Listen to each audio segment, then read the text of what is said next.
It says here with Mehrdad Moharami, who's a student of Vijay Subramanian at University of Michigan, and Jiaming Zhu, who's at Duke. I probably don't need to tell you that there's this interest in planted problems. So, you have some constraint satisfaction problem or optimization problem, and it has a good solution built into the instance somehow, typically with some randomness, and then with some randomness on top, some additional noise. And then we have all these interesting questions like, when can we find that good solution exactly or approximately? And one nice, obviously one nice application of this is inference, where the hidden solution is in fact some kind of ground truth, which we're trying to discover. And so our picture is we're trying to infer a ground truth from noisy data which has been passed through some kind of noisy channel, some kind of generative process that started with that ground data and then added stuff.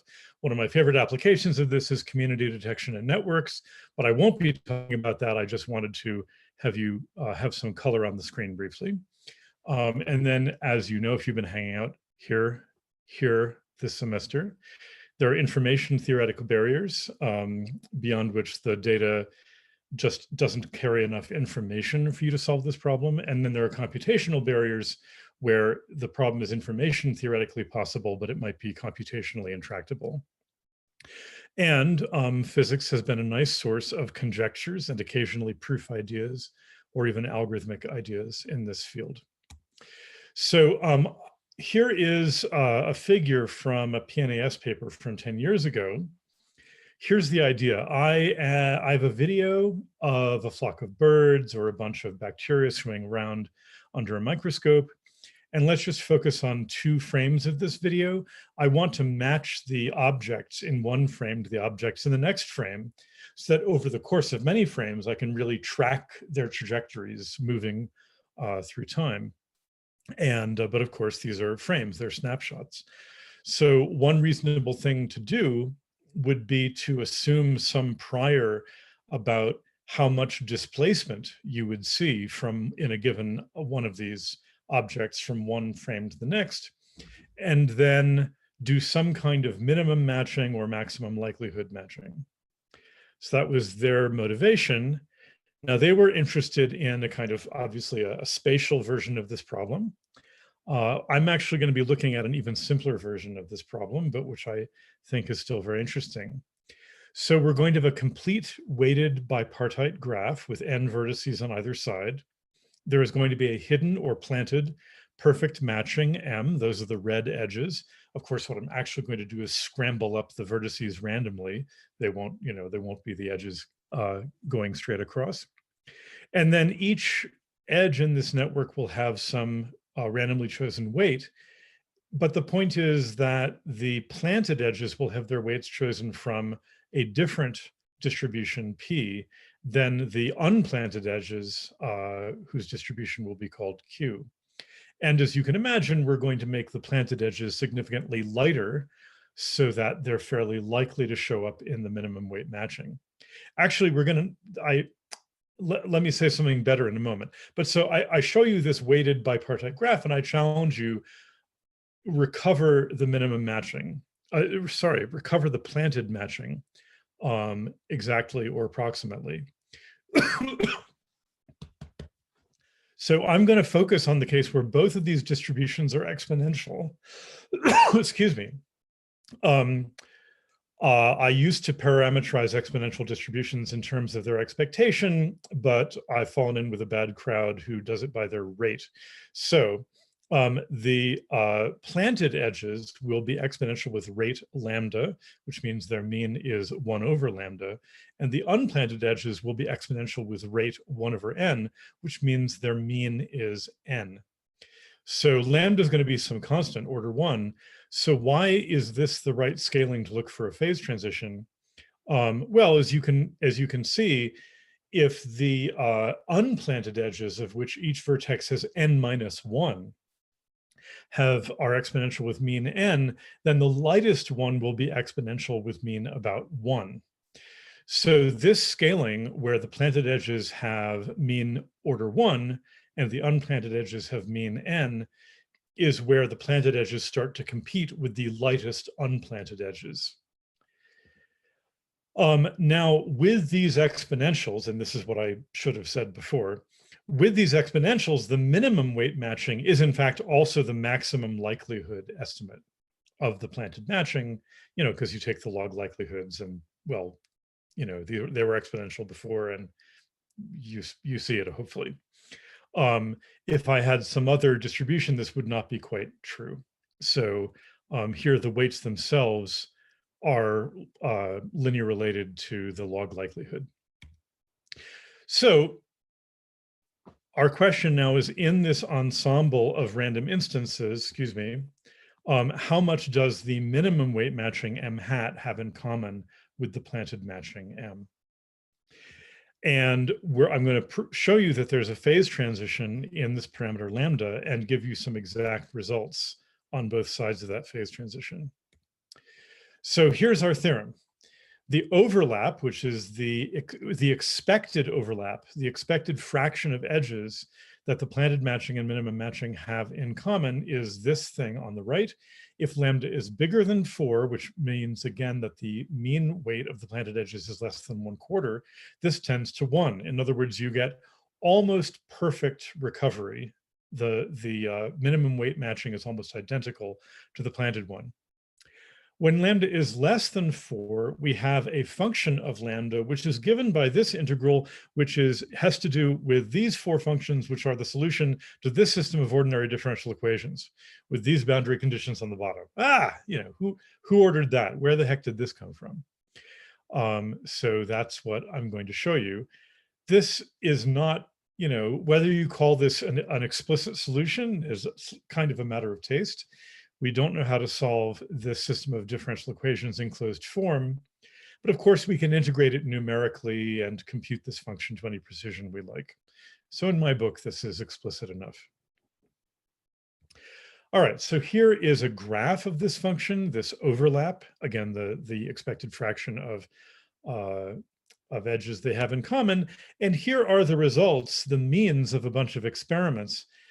And in fact, the error bars, the statistical error when you do many independent experiments, are quite narrow here. So we believe that this concentrates around its expectation, although that's one of the things that we haven't quite succeeded in proving yet. All right, so yes? Can I ask a question? How many derivatives equal to 0 does that function have? Oh my gosh, that's one of the open questions on my second to last slide. Fair enough. Although it is now, sorry, just a few days ago, I learned from Jiaming that it is no longer an open question. So hold that thought. Okay. Very good question. All right, so first, let's prove that there is almost perfect recovery when lambda is bigger than 4. For this, we're going to use the first moment method. So as you recall from your data structures and algorithms course, any 2 matchings differ by an alternating cycle. And so if there is any edge of the planted matching which does not participate in the minimum weight matching, that means it is part of some alternating cycle where the total weight of the blue unplanted edges is less than the total weight of the red planted edges.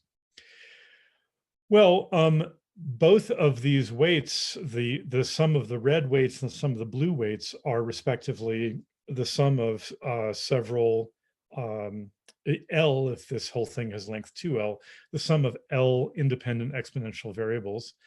The sum of L independent exponential variables, I learn something new every day, is called an Erlang variable.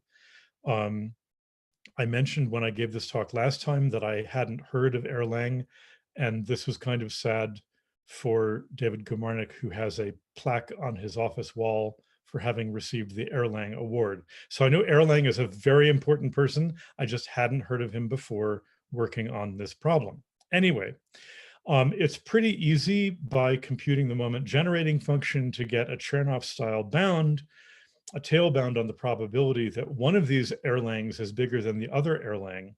And since one of these has mean L times lambda and the other has mean L times n, you can imagine that that will go down exponentially with L with n inside there, and indeed it does. So then we just take a union bound over all possible such augmenting cycles of length L, and we sum over all possible L, and we find out that when lambda is bigger than 4, this decreases exponentially with L. And so then the expected number of the total expected number of edges that participate in all these augmenting cycles is then only order 1 when lambda is greater than 4. And so that tells you that the overlap will be 1 minus little o of 1 because we're going to divide by n there. So great. So that's the proof of almost perfect recovery when lambda is bigger than 4. Now, in order to tell you all this great differential equation stuff that happens when lambda is less than 4, as a warm-up, I'm going to tell you something that everyone should know, and that in this audience, probably half of you already do, but it's a wonderful story. What about the unplanted version of this problem? So forget planted matching. Let's just say I have a complete weighted bipartite graph where the weights are either uniform in the interval from 0 to n or exponential with mean n. It doesn't really matter. Both of these distributions have density 1 or 1 over n close to weight 0. What's the cost of the minimum matching? Well, this, based on these wonderful techniques we've heard about from spin glass theory, replica symmetry and all that, and I'll actually sketch this for you. Mézard and Parisi conjectured a value for this, which is zeta of 2, pi squared over 6. And it turns out actually even something more wonderful is true, which is that if we do this for finite n vertices on either side, the expected value is the first n terms of this series, 1 plus 1/4 plus 1/9 up to 1 over n squared. Ah, so beautiful. This was then proved by Aldous and Steele, and indeed proving this was partly why Aldous built this celebrated machinery of local weak convergence.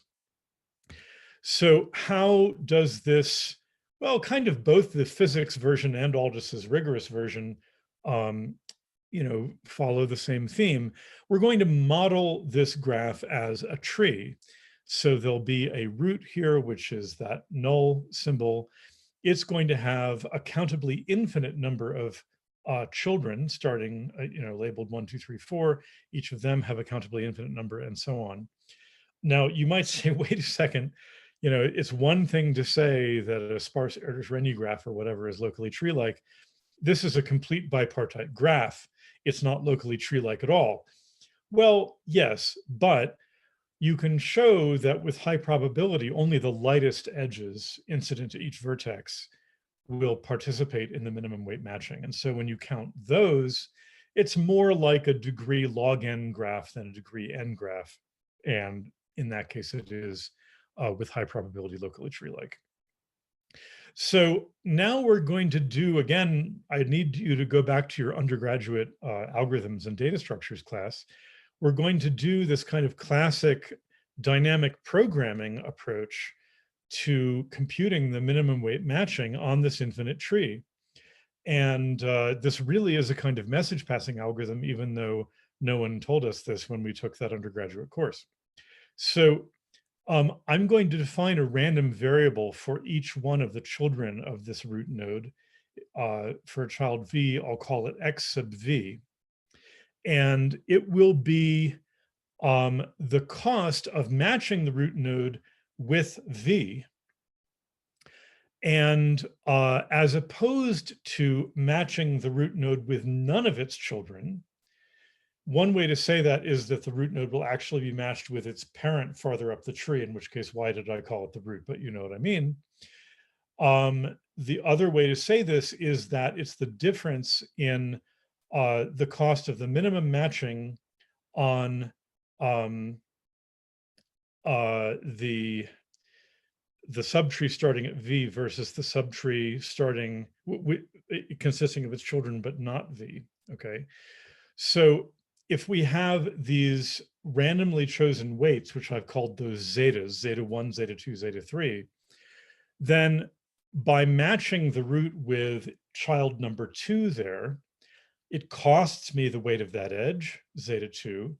On the other hand, it releases that child, number 2, from the obligation to be matched with any of its children. Okay. And so this gives us a nice little recurrence relation. So first of all, I need to tell you that the way I'm going to arrange this tree is I'm going to sort the root's children, 1, 2, 3, and 4, from lowest weight of their edge to the root to highest weight. And now I'm going to remind you that if you take a bunch of independent draws from an exponential distribution, n of them as n tends to infinity, and then sort them from smallest to largest, you get these Poisson arrival times. You get the moments where a Geiger counter clicks, or some Poisson process, some bell rings or something. So they have these exponential gaps in between them of mean 1. So the first one is exponential with mean 1. The second one is the sum of 2 of those exponentials. The third one is that one plus 1 more, and so on. All right, so if you were solving this minimization problem, you would say, well, gee, if I'm committed to matching the root to one of its children, which one would I match it with? Well, I'll match it to the one where the cost is minimal over all I of the weight of that edge, zeta sub I, minus the cost of matching that child to one of its children, x sub I. Okay, with me so far? All right, so now this turns into a distributional fixed point equation. It's a lovely question. If the zeta sub i's have a joint distribution, which are these Poisson arrival times, and the x sub i's are drawn independently from some distribution of these costs, which you really should think of as messages coming up through the tree. And I use this procedure to select a new cost x for the root node of matching it to one of its children. Well, that will have some distribution, and now I want the distribution of x to be the same as the distribution from which the x sub i's were drawn from. So that's this distributional fixed point equation. What distribution could that be? All right, so I've just rewritten that up here, and there's some lovely tricks for doing this. So, you know, the zeta sub i's seem like this potentially complicated joint distribution, these Poisson arrival times. But the x sub i's are drawn independently from some distribution that I don't know. I'm trying to figure it out. So there's a cute way to do this. Consider a two-dimensional Poisson process where we're drawing zetas and x's, where the density of this Poisson process is f of x. That's that distribution of x that we're trying to figure out. And then, well, the zetas really are just drawn from a Poisson process in the vertical direction. And so sorting them from lowest to highest, smallest to largest, those will exactly be those Poisson arrivals, as long as the integral over all x of the density is 1, which it is, because that's the total density of the integral over all x of f of x. So then, what's the probability? We're going to compute the cumulative distribution function of big X. What's the probability that it is greater than some value? Well, it's the minimum of all these. So it's the probability that none of these points fall below this diagonal line where zeta minus little x is big X. But for any Poisson process, the probability that a region has no points in it is just e to the minus the total rate of that region, the total number of expected points in that region. And that in itself is just the integral of a kind of shifted version of the cumulative distribution function of x. So I hope you're still with me. What we get now is this nice fixed point equation on the bottom left, that the complementary cumulative distribution function, the probability that big X is bigger than some given x, is equal to this exponential of this integral. Happily now, if we take the derivative of each side, we just get a little differential equation for the cumulative distribution function. It's looks kind of sweet. It involves both f of x and f of minus x. Solving it takes a little bit of work. You first have to realize that, in fact, the distribution will be symmetric around the origin, and then you get this exact solution. So now that we know the distribution of these costs, we can kind of compute anything we want. In particular, now we're going to answer this original question: what is the cost of the minimum matching? Well, consider some edge. And let's say it has weight W. It's handy to think of now a bi-infinite tree, thinking of these trees dangling from each of that edge's endpoints. When would you include that edge in the minimum matching? Well, you would include that whenever its weight W is less than the total cost of matching both of its endpoints to one of their children instead of to each other. But we can compute all of this now. So it's the expected weight is the expectation of the weight times this indicator random variable, that the weight is less than the sum of those two costs.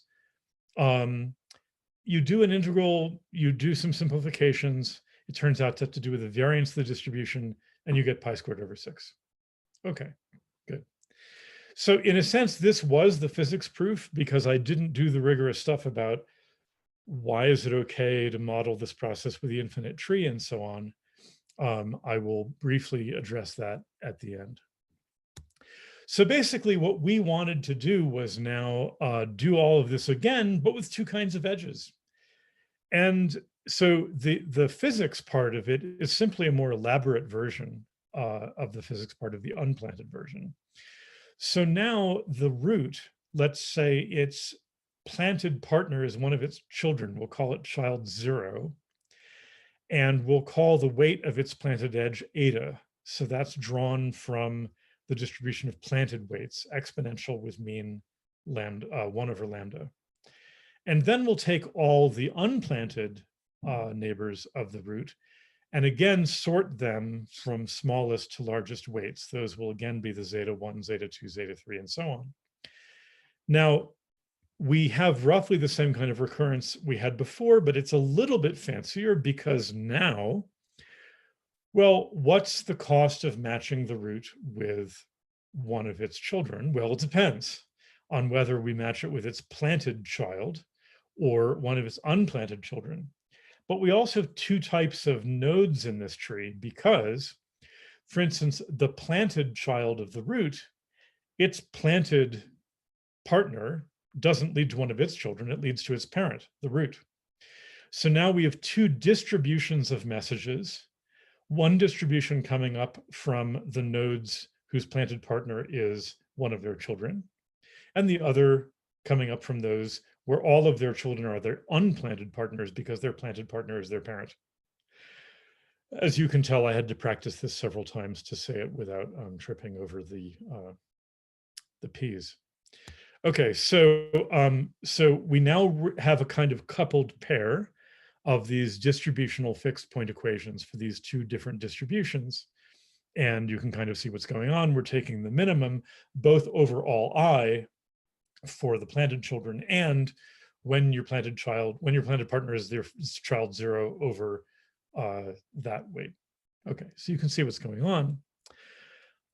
Now, before we had this clever trick with that two-dimensional Poisson process to translate this distributional fixed point equation into an ordinary differential equation. It's worth pausing for a moment and noting that we don't normally know how to do that, right? I mean, distributional fixed point equations operate in this infinitely high dimensional space of probability distributions over the reals or whatever. And it's generally very hard to show that they converge, that their fixed points are unique, figure out what those fixed points are, and so on. And for instance, Nike understands this very well from her work on KSAT. Before we got lucky and turned it into a single ordinary differential equation, which we could just solve. Well, here we're almost as lucky, but not quite. So we write down, analogous to before, a bunch of functions which are cumulative distribution functions of these various costs.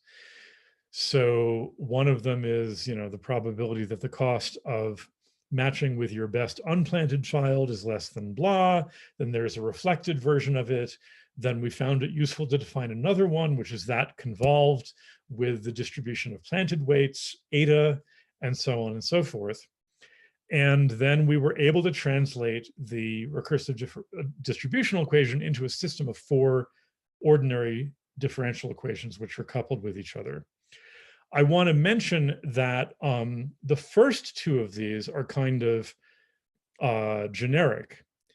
The ones for F and G would hold no matter what the distribution of planted weights was. But the second 2, those ones for V and W, are specific to the exponential distribution for the planted weights. So this is the point at which, if you said, well, why are you just doing the exponential distribution? This is the point at which I would say, and I will again if I have to, for other distributions, we don't know how to reduce to a finite dimensional system of ordinary differential equations. For instance, the physicists who wrote that paper about the tracking the particles from one frame to the next, they said, well, in Brownian motion, these displacements would be like the norms of Gaussians in 2 or 3 dimensions. So for instance, we don't know how to do this calculation exactly for that case. You start, you try, you get higher and higher moments, it doesn't seem to close, we're not sure what to do. But for the exponential distribution, you can really just use integration by parts, and then things get much easier. All right, now, so here's the system of differential equations. But of course, this system doesn't know that these are meant to be cumulative distribution functions. I mean, it will happily look for solutions to this, which might be less than 0, they might be bigger than 1. We're interested in sensible solutions. Remember up there, you see the definition of F on the upper left in red. It's really supposed to be a cumulative distribution function. So it had better go from 0 when x is minus infinity to 1 when x is plus infinity. So it's only those solutions that would constitute fixed points of the distributional equation. All right. Well, now I already proved to you that when lambda is bigger than 4, we get almost perfect recovery. And that gets mirrored in this setting by the fact that when lambda is bigger than 4, there is no solution to these differential equations that gives reasonable looking things that go from 0 here to 1 over there. So in other words, we don't get solutions that make sense as CDFs. And this is not hard to prove.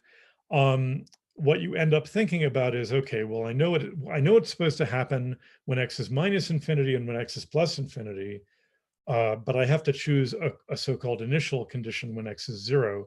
No matter what you choose, you can show that these functions will exceed 1 or dive below 0.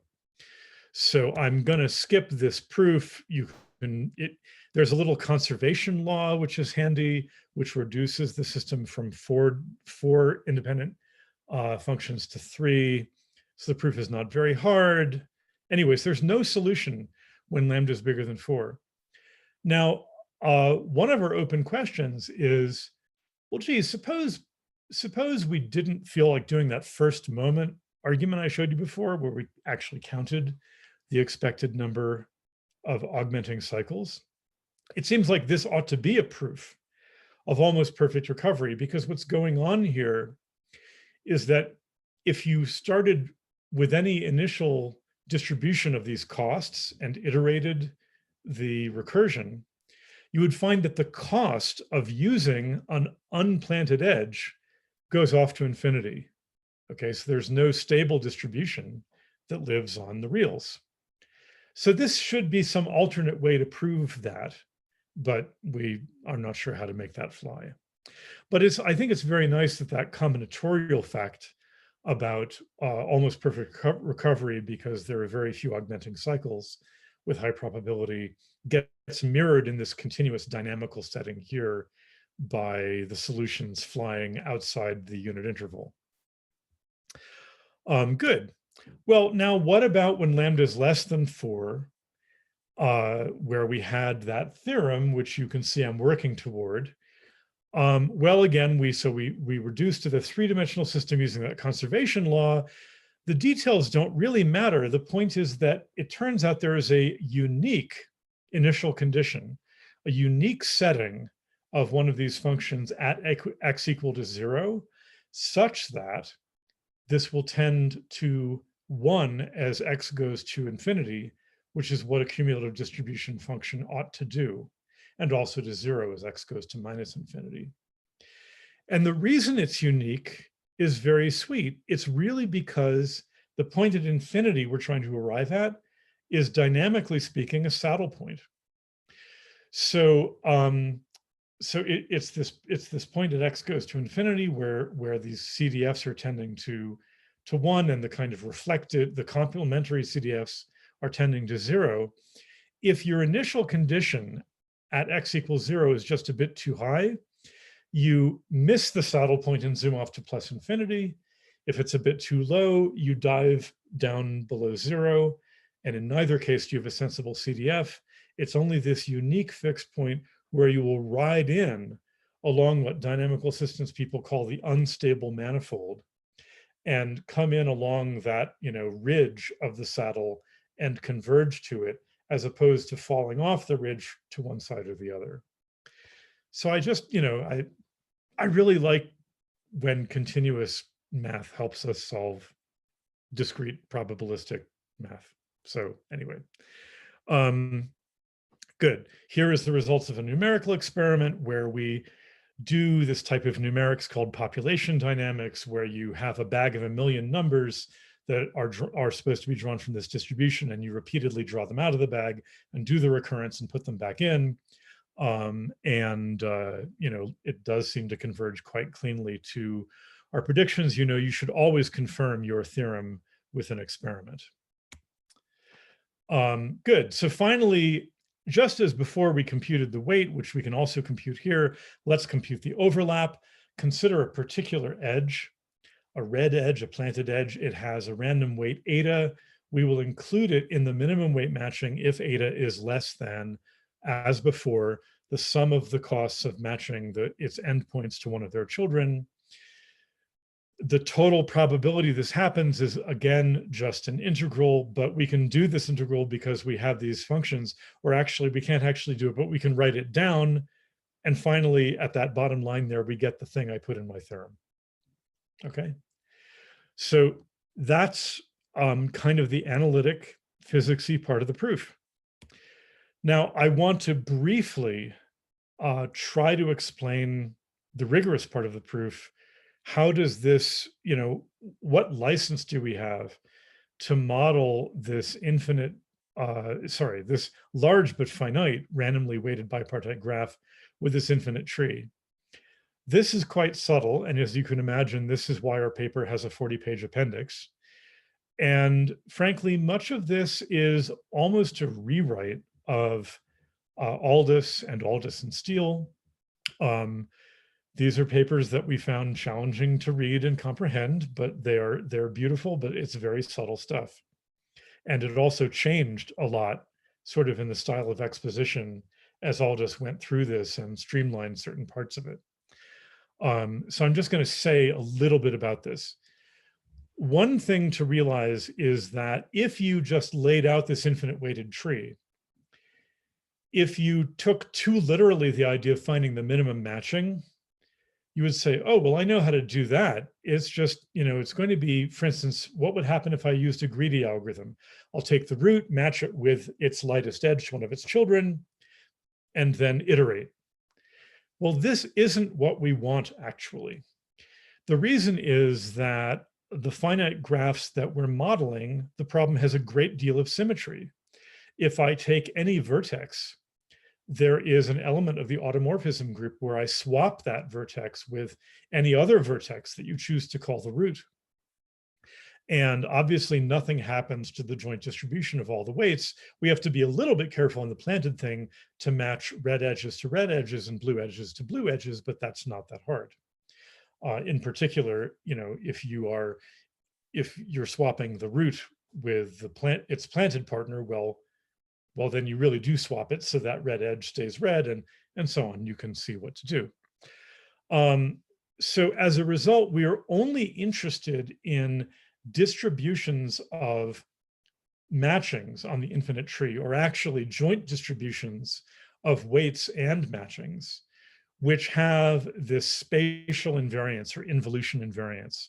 They have to obey that if I swap any vertex anywhere in the tree, it suffices to look at the immediate children of the root, then everything will stay the same. So what we've done following Aldous and Steele is construct an involution invariant matching with the lowest possible minimum cost and computed its cost and its overlap. Going back and forth between the infinite tree and the finite graphs is tricky and involves a bunch of topology. The easy direction is that if I look at an infinite sequence of finite graphs, and I look at, kind of the entire world in the vicinity of some vertex, which edges are planted and which are not, what their weights are, and which edges are included in the minimum matching, this distribution converges to some distribution on the infinite tree. So that's, a kind of standard compactness argument. The hard part is going in the opposite direction. The hard part is saying that if I have this involution invariant object on the infinite tree, I can actually map that back onto finite weighted graphs and get a sequence of matchings that converges to it. So I'm not going to say very much about this. One thing that helps along the way is that, as you know, well, let's see, it's a little tricky. So in terms of like Birkhoff's theorem, right?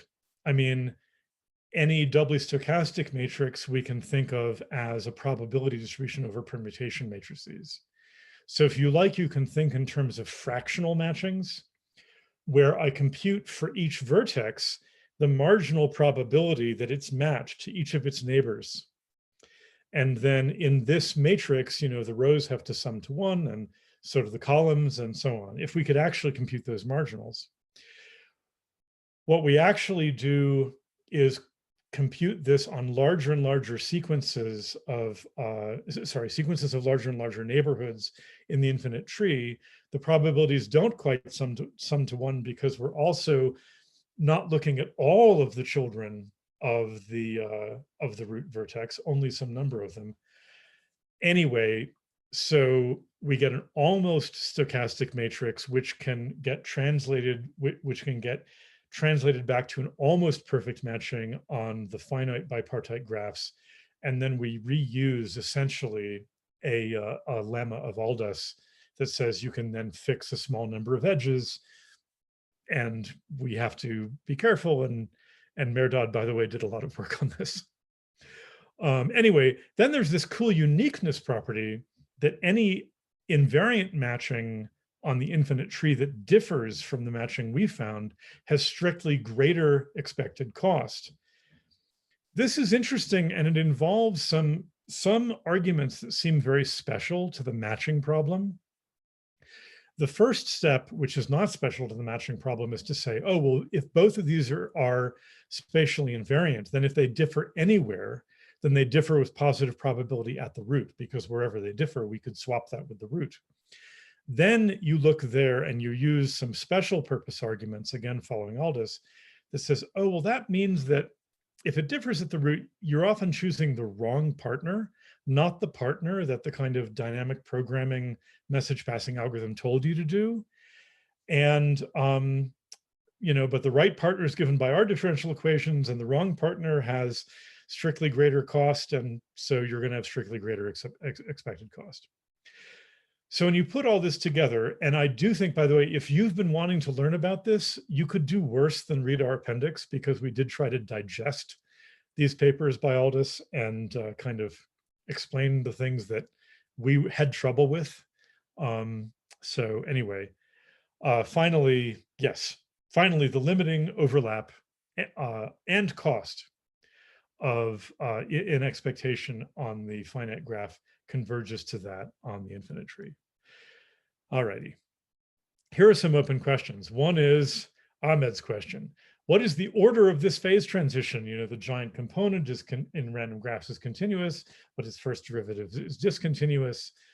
Some other thing, you know, in physics, we call a phase transition pth order if the first p minus 1 actually, for historical reasons, of the derivatives are continuous. Well, it turns out, and I learned this too recently to update the slides, Jiaming and his collaborators just proved that in fact it's infinite order. And this proved a conjecture that came in a physics paper, also very recently, from Gam Semerjian and Lenka Zdebarova and someone else whose names are later on the slide, so I better say it now, Sikuro. And I'm sorry I don't have Jiaming's collaborators written here. I can look up the email. Anyway, so it's infinite order, which is pretty cool. It's all of the derivatives are continuous there. So that's one question. Another question is, as I mentioned before, we only computed the expected overlap, and also I didn't show you, but the expected weight. It really ought to concentrate. Numerically, it looks as if it concentrates. It really looks as if the variance goes down like 1/n. Now that's what you would expect if you had some kind of correlation decay. And you might think, well, wait a second, you showed this thing on the infinite tree and you showed this uniqueness, this unique distribution of these messages. Surely that means that if I feed in arbitrary messages at the leaves of the tree and iterate through many layers, that the root doesn't care very much about what I fed in down here. So the correlation should decay. And when you translate that back to the finite graphs, then two vertices which are distant in the weighted sense, where the distance is the total weight, the weighted shortest path between them, they should, you know, it should be asymptotically independent, whether this edge here or that edge there is included in the minimum matching. The stuff on the infinite tree is very subtle though, and frankly, it's a bit above my pay grade, and maybe you can work it out, but we don't quite seem to have the correlation decay or spatial mixing that we would want. I'm sure it's true. I'm sure someone can prove it, but so far we don't have that concentration. What about information theoretically optimal recovery? Well, you know, keep in mind this minimum weight matching, that's the maximum likelihood estimate of the matching.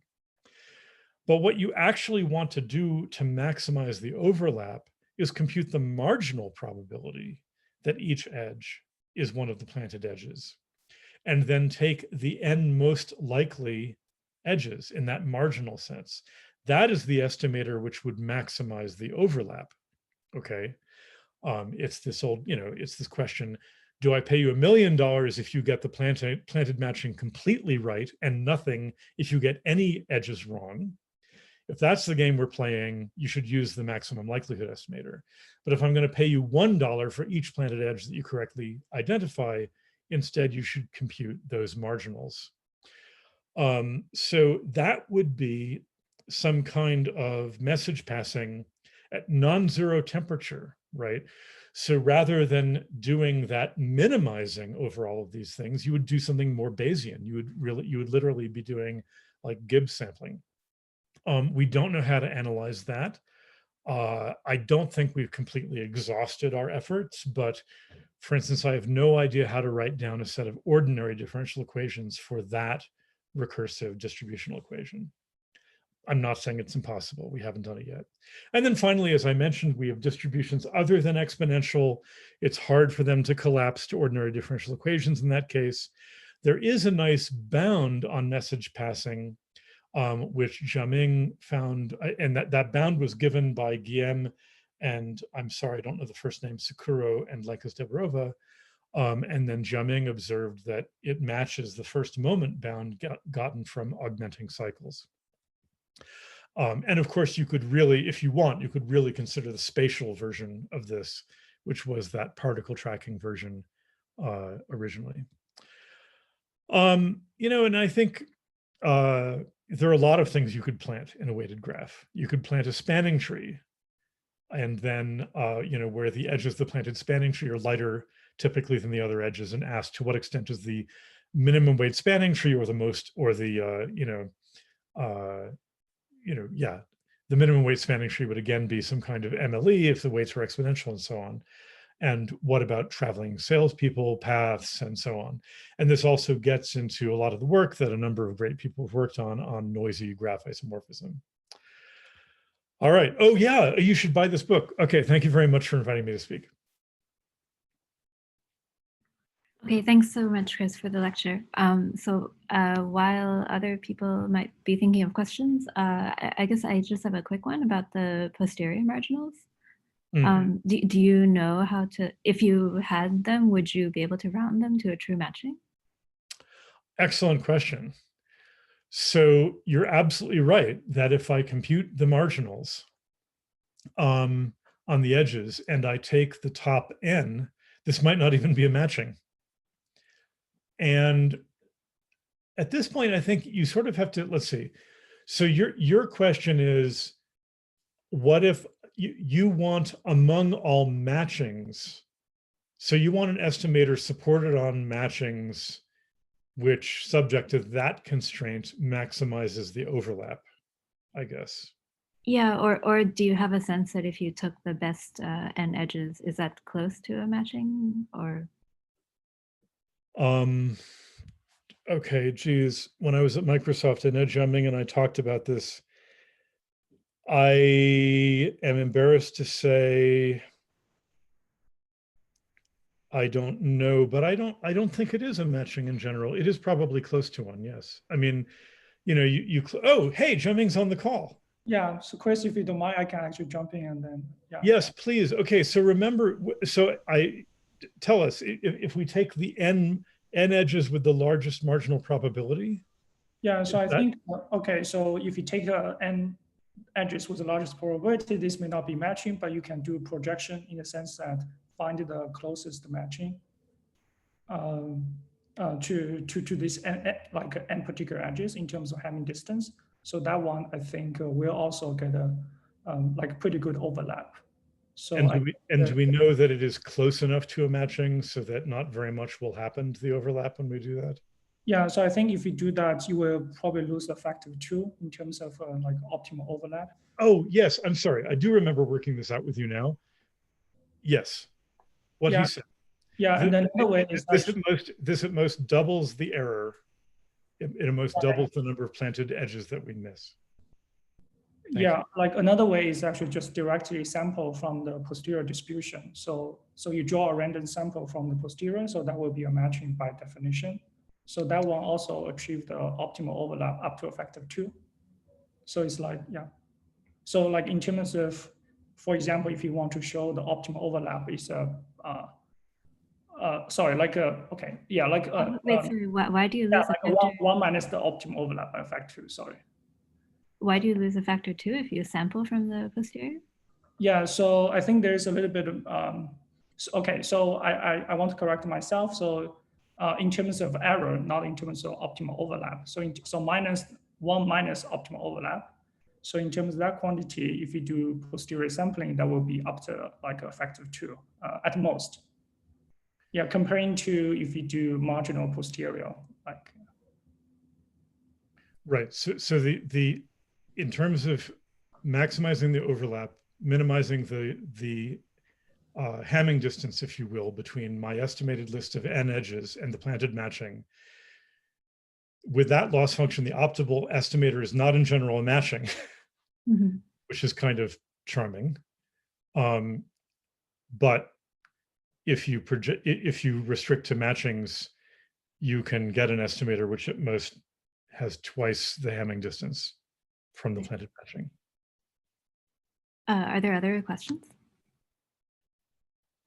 I have a question. Hey, Cris, this was great. Hey, thanks. So I have a technical question about that hard direction in the construction of this proof. So you told us about this greedy algorithm on the tree that constructs a minimum weight matching, but it's not realizable in terms of a finite graph because it doesn't satisfy this invariant under the tree automorphisms, right?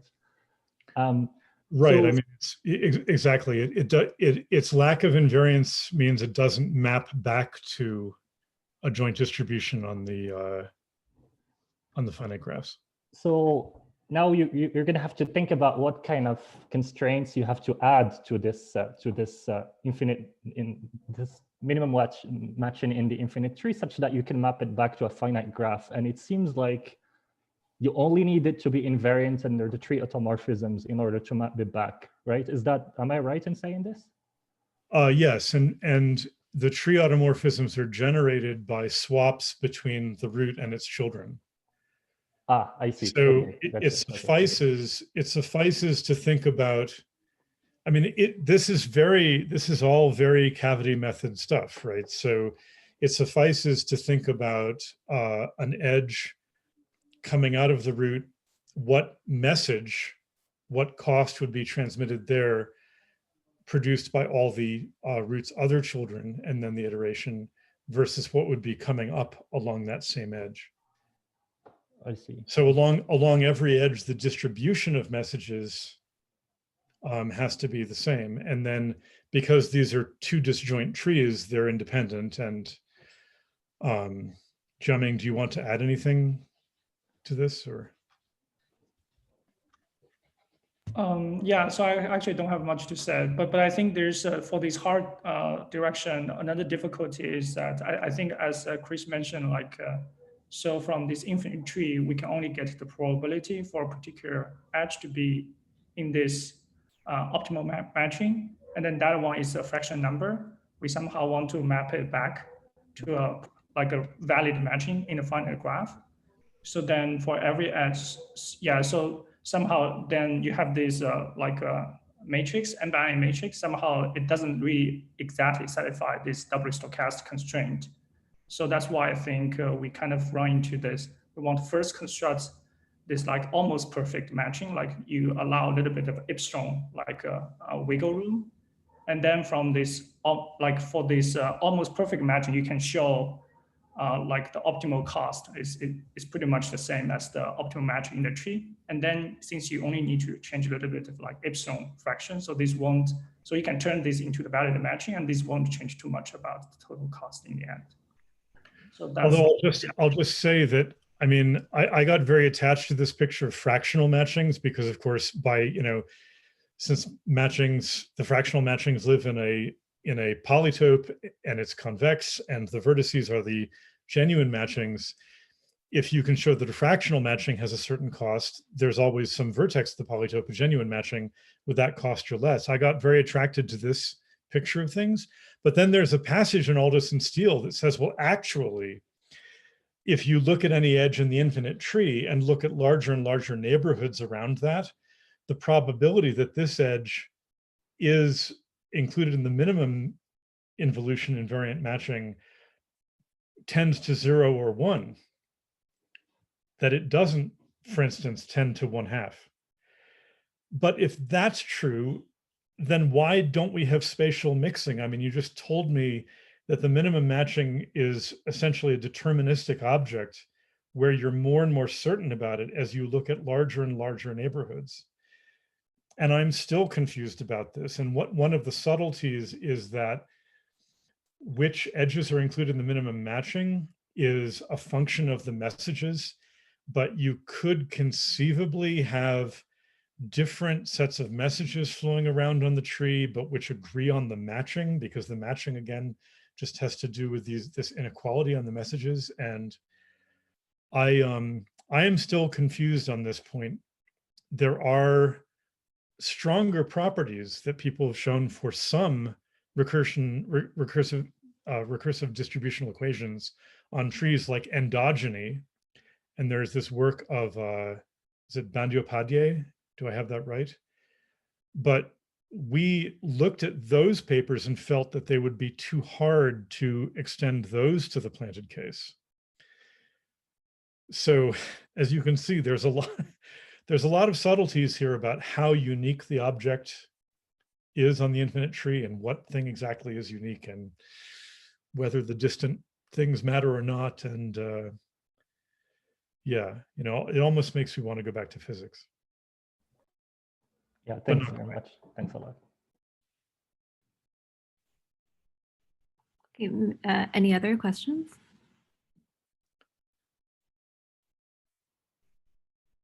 Maybe I have one more short question, which is, I guess after the Aldous paper, there were the papers that proved the result for finite n. It's a different proof approach, right?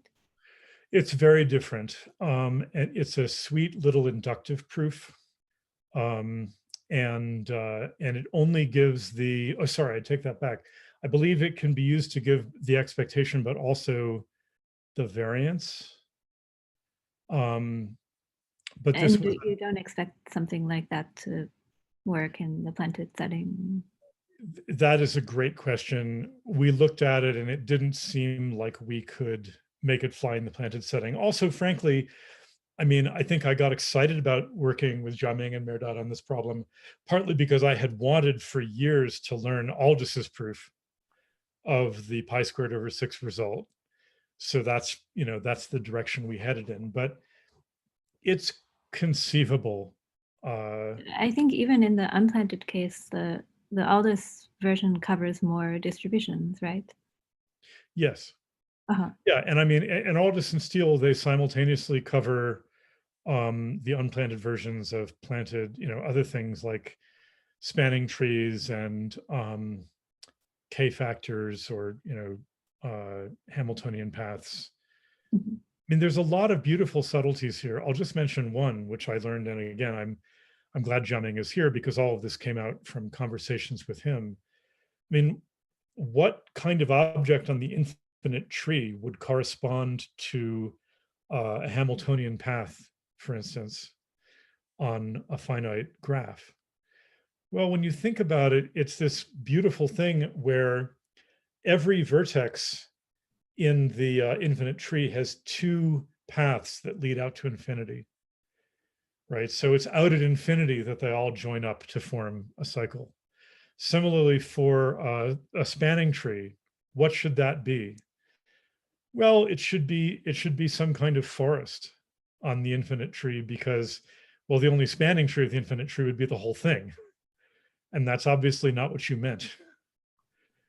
So, I mean, I think one of the fascinating things is what part of the Aldous and Steele machinery applies quite generically to these optimization problems on weighted graphs, and what part is kind of has to be specially tailored to the kind of object you're thinking about. So it's very beautiful stuff. Cris, there's a like an entire class, a course notes from Charles Bordenave about these things, right? I don't know if you read this. Like, he has a combinatorial optimization, and he treats it by using this technology of local weak convergence and the objective method. And he like has a bunch of examples. I don't know if you looked at this. We certainly talked with him a lot. I don't think I've read those lecture notes. That sounds great. Okay, I'll send you a link. Yeah. Jiaming, do you want to add anything more before, since, you know, I'm before we? Sorry, no, yeah, I don't have anything. All right. Well, Okay, thanks then, again. yeah, thank you so much for the great lecture.